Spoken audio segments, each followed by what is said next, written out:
Happy New Year. Welcome. Do people still say Happy New Year? I think it's going to be like past 2 weeks by the time this is posted. But anyway, Happy New Year. I started off the new year by getting fired. So, hope the new year has been better to you than it has to me so far. Today, I wanted to talk about the Twilight movies. I know. I recently rewatched them and finally got my boyfriend to watch them. So, it's fresh in my mind, and I would like to discuss the series as a whole. Individual movie reviews or deep dives, book comparisons, I'm thinking about doing later. So, yeah. In the past few years, there's been a resurgence of older media and IPs. The one that comes to mind for me, though, is Twilight. Twilight actually just had its 20th anniversary in 2025. They released special edition books and book set. They're honestly so beautiful. I might actually buy them. I've never cared for special edition books, but they're like stunning. Even I have taken the opportunity to use the Twilight IP in my small business. All of the products that I sell, well, not all of them, but the ones that sell the best are all Twilight and Twilight adjacent things. I remember reading Twilight when it first came out, and I don't know if it was just like my reading comprehension or I was like too busy being like a fast reader to really understand it, but it wasn't until the movies came out that like the plot really solidified in my head. And that was when like all the hype began. I remember going to the midnight movie premieres with my best friend, and honestly, it was such a cool time to be a teen during such a like huge phenomenon of this like franchise. I also have to mention that from the start to the end of the franchise, these movies came out year after year for 4 years straight, which is incredibly like impressive. Like Twilight 2008, New Moon 2009, Eclipse 2010, Breaking Dawn Part 1 2011, and Breaking Dawn Part 2 in 2012. So rewatching these movies as a 33-year-old, almost 33-year-old, versus a 14 to 18-year-old kind of hits different. There's a love I'll always have for these movies and the series in general, but watching them with like, I don't know, a fully developed brain kind of gave me whiplash. There's the famous facial expressions, the awful CGI, which I will talk about later, the funny one-liners, Bella! Where the hell have you been, Luca? the half-baked side characters, the friends that like clearly did not give a shit about Bella. Like, I feel like if they made these movies today or remade them, it just would not do the same justice to them as they already have, if that makes sense. I feel like obviously they're movies, they're not going to have the same amount of detail in them as books. We've already seen this with Harry Potter and other things. But I feel like if they remake them, it's just one, you're going to make a lot of people mad, and it's just not going to do as well. I feel like it's not going to be quirky, it's not going to be weird, it's not going to have the crazy ass blue filter on it. So I'm going to give a vague review, kind of leave out a lot of details, just so that I can come back to it later. And my opinions on these movies. Yeah, let's get into it. Twilight. What's Twilight about? A new girl in town falls for a mysterious guy who isn't normal. This movie is a classic. The whole franchise, the whole series starts here. The majority of the runtime is spent with Bella trying to figure out what's going on, doing some second grade level detective work, and then getting roped into some bullshit.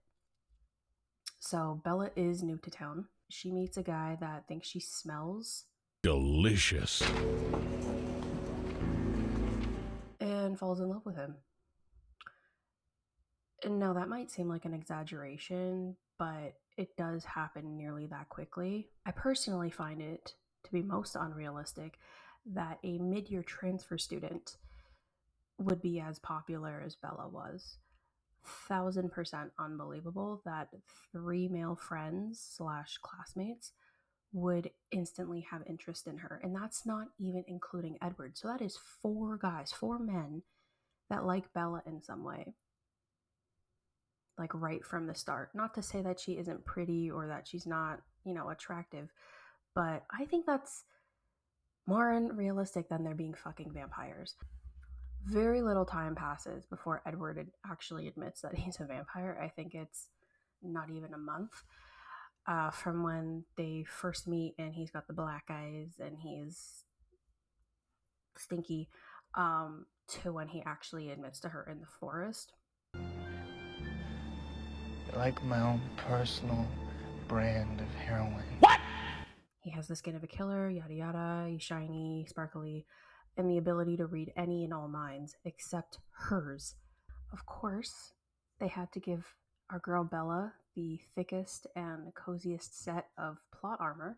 Now that they're basically dating, Bella is formally introduced to the rest of the Cullen family. They're a vampire coven, but live biologically like a family, like siblings. Um, and because they're all technically dating one another, it does appear as very strange to outsiders at school. After meeting the Cullens formally, she goes to their place and like has Italiano or whatever. Um, they go and play baseball. I mean, I guess. 3 nomad vampires. There's Victoria, James, and Laurent. They come along and decide that they're going to ruin their fun. Edward, being able to read minds like he does, is able to see that James was planning on tracking and hunting down Bella, because they say that he's a tracker. That's like his thing. He's a tracker. Planning on tracking down Bella because she is so scrumptious and totally worth all the effort. In order to keep her safe, Asper and Jasper, Alice and Jasper take her away while the rest of the Cullens try to get James off of Bella's trail by like rubbing her scent onto trees in the forest and stuff. And you can see that he is way too smart to fall for it for very long.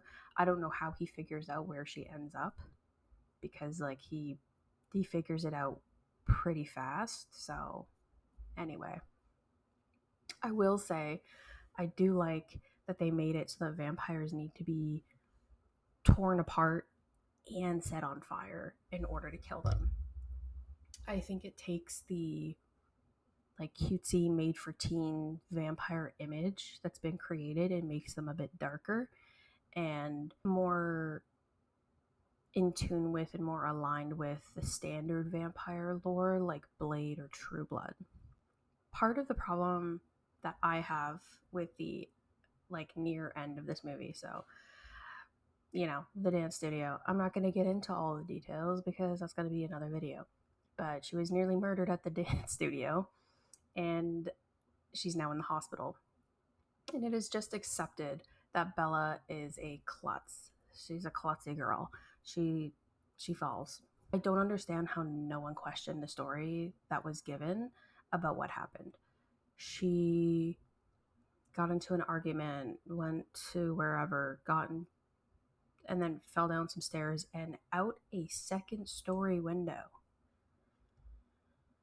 I feel like it would have been more believable if Bella's mother was like, I don't know, had suspected Edward or somebody else in the family even of like domestic violence or something. Because like if I was a parent, or like if I had even been a friend or something to somebody that had the injuries that she had, that would be my first assumption, would be like, what? You fell out a second-story window after tumbling down 2 flights of stairs? Right. Yeah, that sounds like me. It also pisses me off that no one ever mentions the giant bite mark on her wrist, because James goes to bite her and she's going through the changing process. Not actually, it doesn't happen like instantaneously like that, but he did inject venom into her. So she's writhing in pain on the floor. And it's up to Edward to stop it or to let it spread and have her become a vampire, which would have stop the series right there, honestly. But weird as hell. There's like this massive human teeth scar on her wrist. It's very visible. They don't like attempt to hide it or anything. She wears short sleeves. She wears a dress in at prom and you can see it. So I mean, yeah, I'm pretty sure you can actually even see it in the next movie as well. But I'm not sure about the continuity in the rest of the series. So the movie finishes off with Bella and Edward at the prom. Although, whose prom is it? Because they don't graduate until the year after, so I don't understand why they're at prom. Right? Wouldn't they be in grade 11? If prom at the end of high school, like in grade 12. Anyway, they're at prom, they're dancing, and Bella's trying to coax Edward into fucking changing her into a vampire, and he's like, is this what you really want? It's not enough for you to just be with me? And then you see a little clip of Victoria spying on them, implying that she will be back for vengeance because they killed James, who was her mate. I love this movie. I love the green, blue color grading. I love the weird choices that they made with like the awkward conversations. I think awkward conversations and like freezing is like part of what makes it realistic to being in high school because like okay, Bella commenting on the color of Edward's eyes, saying like, "Oh, did you get contacts?" And he's like, "No, it's the fluorescence." And then fucking walking away because that was such an absurd thing to say. He could have said anything more believable. Mind you, he's also 117, so he could have said literally anything.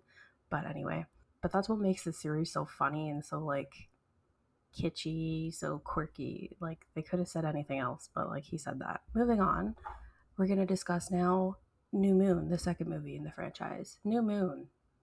What's it about? He leaves, she spirals, someone else gets closer. This movie is where things get fucking weird. The depression chair makes its debut. Anyone that's seen the movie knows what I'm talking about, but even those who haven't seen the movie have probably seen memes or clips of the depression chair. So Bella at the beginning is basically begging Edward to make her a vampire because she is turning 18 and she's now biologically older than he is now. She worries that without being changed, they can't enjoy being together the same. She will continue to age while he stays the same. That being said, she did not want to celebrate her birthday because, she's old. She's a cradle robber now. I am old. How old are you? 16! I'm my grandmother. So anyway, the Cullens arrange a surprise party for her. Bella gets some gifts, opens one, and gets the tiniest little paper cut. Of course, Jasper isn't able to control his hunger yet, and instead of doing something normal like bandaging her up or removing Edward from the party at that time, Edward throws Bella into a wall to, I guess, like push her out of Jasper's grasp. Instead of a tiny paper cut, she now has a tiny paper cut and a massive gash on her arm. And it is not only Jasper that can't control his hunger, it is everyone. Because, I mean, that's fair. She's bleeding like a decent amount and actually needs stitches. At this time, Carlisle takes her into his little infirmary room in the house, patches her up, and there's a very odd level of intimacy that they have in this scene. And I know other people have mentioned it on like TikTok and stuff. I'll see if I can find clips of it. But it's very odd. And it looks like she has chemistry with Carlisle that she just doesn't have with Edward, and it's fucking strange. Maybe I'm looking into it too much, but it's weird. After the completely avoidable incident, Edward decides on behalf of himself and his entire family that they pose a risk to Bella and that they need to leave town. So he essentially brings her into the forest where 6 months prior, they had the say it out loud, whatever conversation where she finds out he's a vampire. He takes her back to the exact same spot and breaks up with her. So from that point, Bella has crazy nightmares or something It literally causes her to fucking scream every night because her boyfriend broke up with her. I can only sympathize with Charlie. This like existential, like dangerous, like world ending shit really pisses me off about this series. At this time in the series, Edward and Bella had only been dating about 6 months, only really known each other maybe 6 months, because they started dating like maybe a month after meeting for the first time. Looking at the Twilight timeline,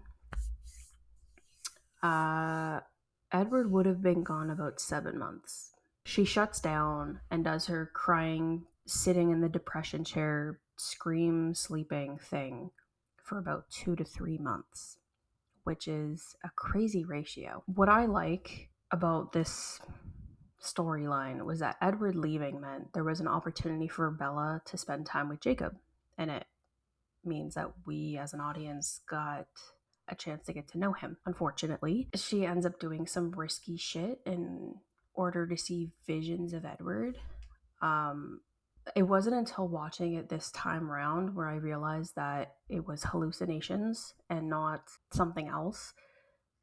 But yeah, there were no vampire powers or anything like that related. It was just her hallucinating, thinking that like Edward's talking to her, and they made a physical embodiment of that so that it would be, I guess, more visually appealing to the audience. Anyway, that was fucking delusional of her, but she jumped off a cliff and rode on some motorcycles in, where was it? Los Angeles or something. I can't remember the name of the area, but she goes down to the sketchy area and gets on the back of a motorcycle with a strange man in order to see these hallucinations of Edward being like, Bella, don't. What are you doing? And she's like, yes, more. She jumped off the cliff, and Alice had a vision that she was jumping off the cliff and I guess assumed that she was trying to kill herself. Edward decided to call and ask for Charlie at this time, and Bella and Jacob were actually in the house. Charlie was not. Jacob answers the phone and said that Charlie was busy preparing for a funeral. So Edward had assumed the worst, thinking that Bella had died and he cannot live without her. And so he like has to kill himself now, I guess. Eventually she meets up with Edward. She gets to him. There's a massive festival going on. They're in Italy, little vacation in Italy, I guess. And we're introduced at this time to the Volturi. Didn't like them from when I first saw them. I knew they were up to no good. They're basically an old vampire order that keeps law and order for vampires. So they're basically vampire government.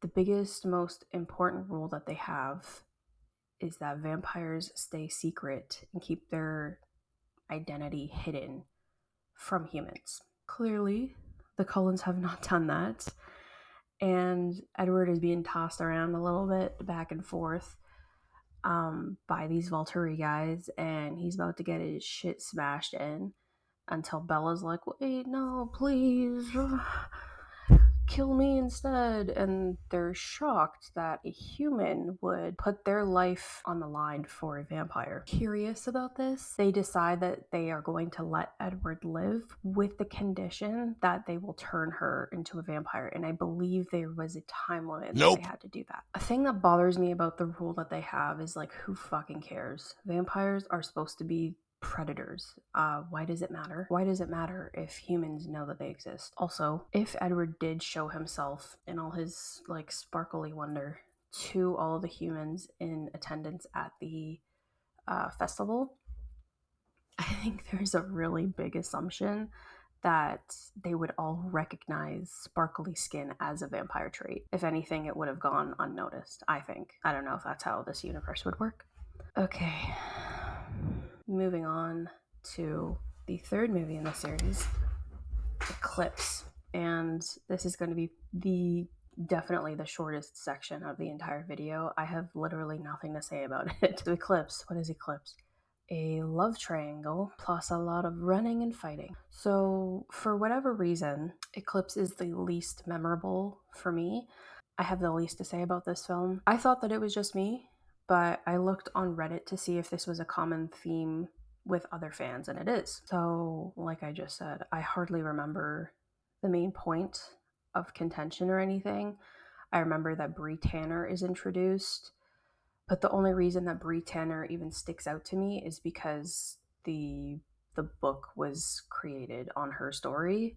I do recall that Victoria too is mad her mate was killed and wants to kill Bella or the Cullens or something. I don't even know what her actual goal is. I don't know if she plans on only killing Bella. I don't know if she plans on killing all of them because, like, I know that I understand that like her mate was killed and she's gonna go after Edward's mate, which is Bella. But like I feel like she wouldn't have stopped there anyway.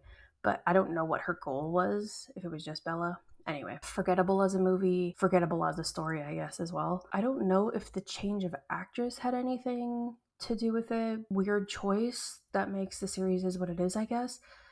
But like, as if we wouldn't notice. The first Victoria had, honestly, way better hair, was much more menacing, and had like, I don't know, she was scarier. And Victoria too was not quite meek, but I feel like she was more uncertain of herself and her choices, which is maybe why it felt like a completely different character. It just didn't really align with what was already set in place with the previous movies. I do remember there being a vampire army created. I know that was supposed to align with her like killing Bella or something, but a whole army was not required for that. So I don't remember why she was making an army. Vampire newborns were being mass created by Victoria too and her new mate. I think his name was Riley. Again, forgettable, doesn't fucking matter. They both end up dying.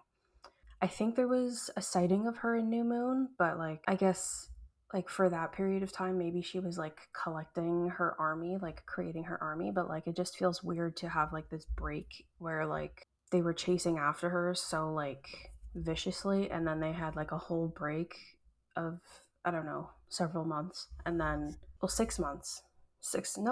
A lot of months, probably close to a year where she fucked off and I guess was making an army but still. Oh, also, biggest part of Eclipse was the weird love triangle dynamic that Bella, Edward, and Jacob had. Um, I remember being Team Jacob in high school. Up until this point, anyway. Jacob was like, I don't know, cringe, pushy, and like, I guess Bella was in love with both of them, but like, two grown ass men fighting over this girl, it pisses me off. But like, I guess it makes sense later on as to why everyone was so drawn to her. I feel like it was fan service, definitely plot armor more than anything actually story driven, but I digress. Moving on, I don't want to talk about this stupid fucking movie anymore. Breaking Dawn, Part 1. Fast relationship milestones with serious consequences. Breaking Dawn marks the end of the series, except this was 2011, so it had to be a two-parter. Bella and Edward have just barely graduated high school, and they get married. Almost literally right away. From what I can see, yes, they get married so that they can avoid Bella from aging any further, but like, the real reason why they get married is so they can have sex. Because Edward is apparently so old-fashioned that he refuses to get his dick wet without being married. So they're married. They go to Brazil for their honeymoon. They have some like awkward slow-mo close-up sex. It wasn't my favorite scene. It was kind of weird to watch. Edward ended up breaking the bed because he's so strong, and he left Bella with some bruises. Nothing crazy, in my opinion. What do you mean by that? It freaks him out, and now he does not want to have any more sex on their honeymoon because he doesn't want to hurt her. In the meantime, they play a bunch of chess and read. Bella attempts also to like seduce him and like sexualize herself, but it just does not work because he respects women. Or her, anyway. So, after a montage of them not having sex and just playing chess and whatever, Bella ends up having a dream where they have sex and she wakes up and she's crying. She pulls an incel level move and gaslights him, starts crying and guilting him into having more sex, and they do. And that was, ugh. Mm-mm. If it was the other way around, people would have been like pissed about it, but like I will stay firm. Her language was weird and manipulative. So that was their undoing. Part of what pisses me off is that there is no explanation onto how Bella got pregnant. Edward's medically dead. And I did look it up, but they vampires in this universe don't have semen. Anyway, Bella's pregnant and they're in a huge panic. Her pregnancy is progressing far too rapidly for her body to be able to keep up. Another thing that really pissed me off was Rosalie. Say the word, Alice. Baby. I see the fetus. Baby. Yes, I know. She was from a different time. She was like from the 1920s or some shit, and abortion was not a popular choice and wouldn't have been an option for most people, if anyone.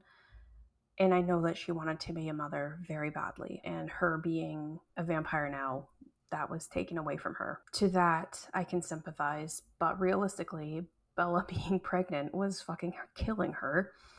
And if they, for whatever reason, weren't able to change her, then she would have died. All to have a stupid CGI little baby named Ragnarok or something. So the movie ends, of course, with Bella not dying, but being technically dead. And she was successfully turned into a vampire.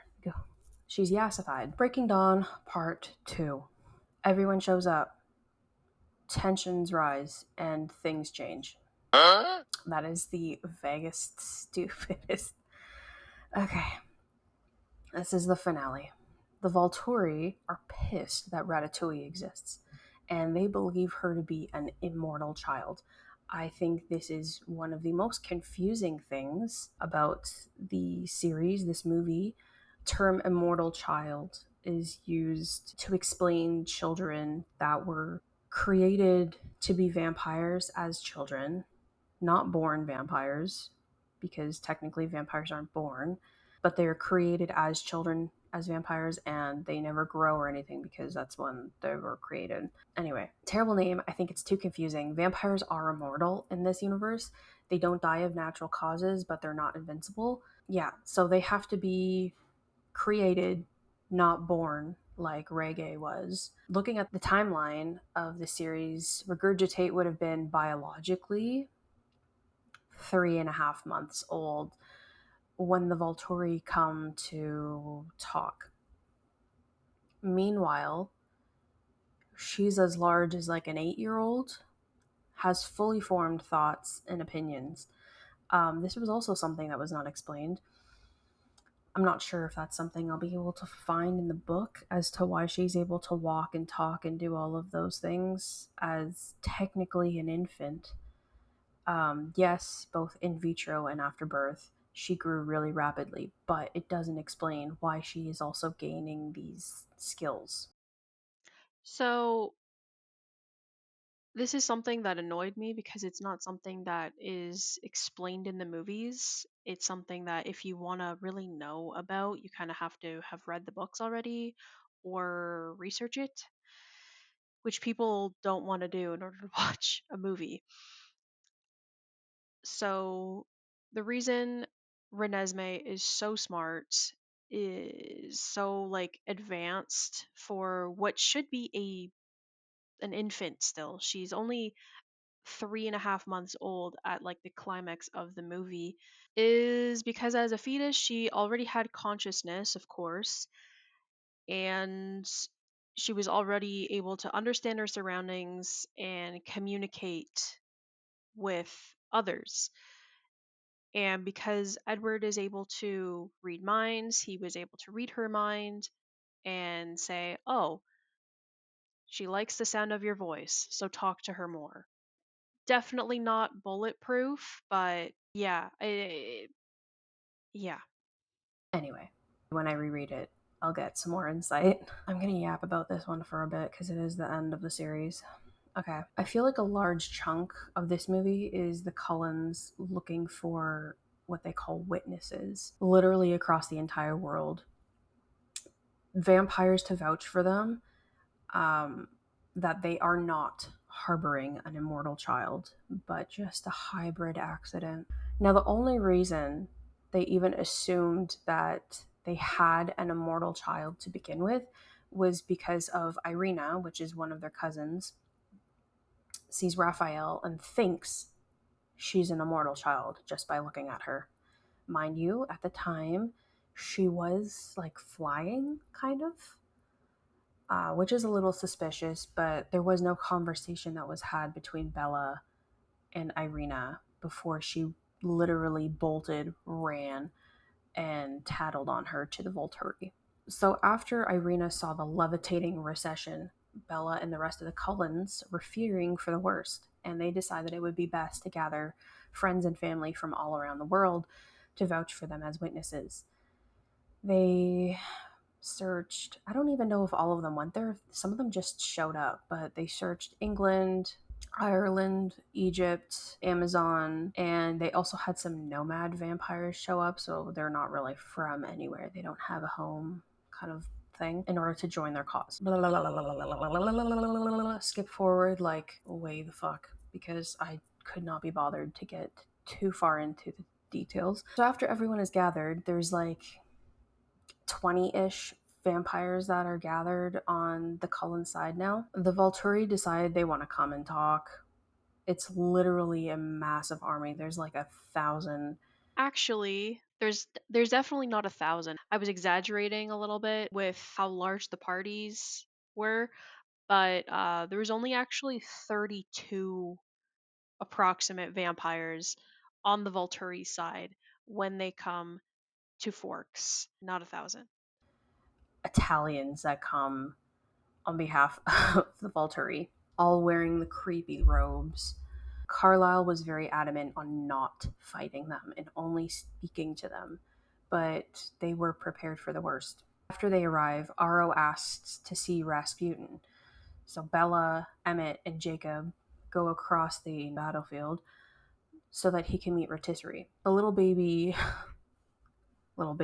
she's like this tall, Robitussin, does the hand on the face thing that she's done to all the other witnesses in order to show that she's not an immortal child, but in fact, half human, half vampire. So when she puts the hand on someone's face, it's supposed to be showing her first memories of existing. So after she was born, not really sure how that proves that she's, I guess it proves that she's human because she was born, but like she doesn't I don't know if she's always showing the same vision to them or not, because at the end of the movie she also does the same thing to Bella by touching her face, and Bella just responds like she's asking her a question. Yeah, we're all gonna be together now. So seeing that Irina basically lied to the Volturi, they kill her on the spot. Not only was she a snitch, but she wasn't even a good one. This sparks her sisters who are there to go into a frenzy, which is fair. They just witnessed their sister get killed, like torn apart and set on fire, which caused a huge domino effect that started an actual fight between the two massive parties. I say massive, but like one is much larger than the other. And Bella signals Jacob to escape with Ravioli and keep her safe. I didn't mention this before, but there were passports and documentation, whatever, forged for Jacob and Ratata to travel together so that they could escape safely. The fight gets pretty brutal. I knew it was coming when I was watching it, but I still had to like hold myself back. I'm like, oh god, it's coming. Carlisle's fucking head was pulled off. Along with Carlisle, Jasper was also beheaded and killed, along with like a bunch of other unknown werewolves and Volturi. Nobody fucking cares about the Volturi getting killed, which would have been fucking devastating if it were true.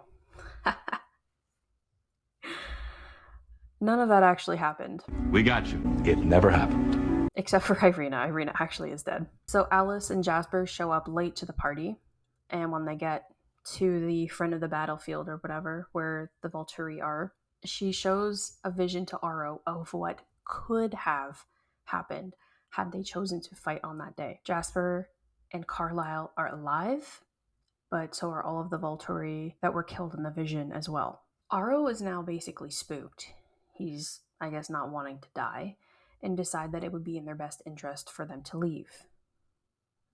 So they leave. Two weird ass Russian vampires. I didn't mention them because they're not really all that important. They were two of the witnesses that joined the cause for the Cullens. They were kind of pissed that the Cullens let them leave without fighting. They were there for a fight. So after the Volturi leave, they're like, let's go. And they go after them. So I don't know if they actually attack them. I don't know if they get killed. There's no more on that. I don't know if there's any like lore on that, if like it's in the books or anything or anywhere else, if they like actually fought them or tried to fight them. I didn't mention it before. Charlie is kind of not really kept in the loop very much, and I feel so bad for him throughout the entire series. His daughter's basically like dying, and he has no idea what's happening, and they're like, oh, we have to prepare to tell him that you're dead or whatever, because they can't tell him that she's a vampire. So Charlie was kind of aware that the Cullens are different. Jacob wanted Charlie to be involved in Bella's life and in Resume's life, so he morphed into a fucking dog directly in front of Charlie.